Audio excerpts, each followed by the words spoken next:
O Pioneers, Part 4, Chapter 6, Part 2 of Chapter 6.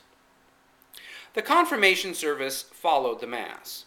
When it was over, the congregation thronged about the newly confirmed. The girls, and even the boys, were kissed and embraced and wept over. All the aunts and grandmothers wept with joy. The housewives had much ado to tear themselves away from the general rejoicing and hurry back to their kitchens. The country parishioners were staying in town for dinner, and nearly every house in St. Agnes entertained visitors that day. Father Duquesne, the bishop, and the visiting priests dined with Fabien Sauvage, the banker. Émile and Frank Ciabatta were both guests of old Moïse Marcel. After dinner, Frank and old Moïse retired to the rear room of the saloon to pay California Jack and drink their cognac, and Émile went over to the banker's with Raoul, who had been asked to sing for the bishop. At 3 o'clock, Émile felt that he could stand it no longer. He slipped out under cover of the Holy City, followed by Malvina's wistful eye, and went to the stable for his mare.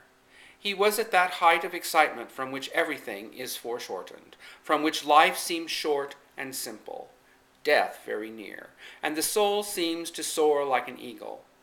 As he rode past the graveyard, he looked at the brown hole in the earth where Amédée was to lie, and felt no horror. That too was beautiful, that simple doorway into forgetfulness.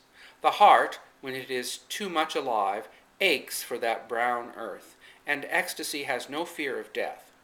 It is the old and the poor and the maimed who shrink from that brown hole. Its wooers are found among the young, the passionate, the gallant-hearted. It was not until he had passed the graveyard that Émile realized where he was going. It was the hour for saying goodbye. It might be the last time he would see her alone, and today he could leave her without rancor, without bitterness. Everywhere the grain stood ripe, and the hot afternoon was full of the smell of the ripe wheat, like the smell of bread baking in an oven. The breath of the wheat and the sweet clover passed him like pleasant things in a dream. He could feel nothing but the sense of diminishing distance. It seemed to him that his mare was flying, or running on wheels, like a railway train. The sunlight, flashing on the window glass of the big red barns, drove him wild with joy. He was like an arrow shot from the bow.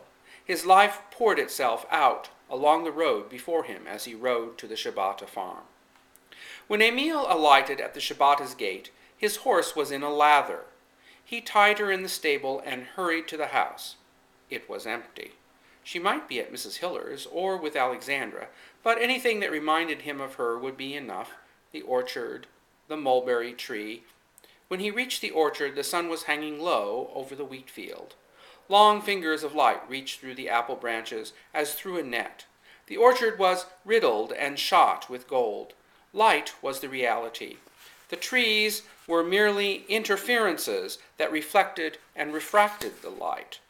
Émile went softly down between the cherry trees toward the wheat field. When he came to the corner, he stopped short and put his hand over his mouth. Marie was lying on her side under the white mulberry tree, her face half hidden in the grass, her eyes closed, her hands lying limply where they had happened to fall. She had lived a day of her new life of perfect love, and it had left her like this.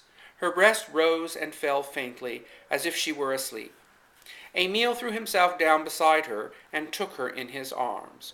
The blood came back to her cheeks, her amber eyes opened slowly, and in them Émile saw his own face and the orchard and the sun. "I was dreaming this," she whispered, hiding her face against him. "Don't take my dream away."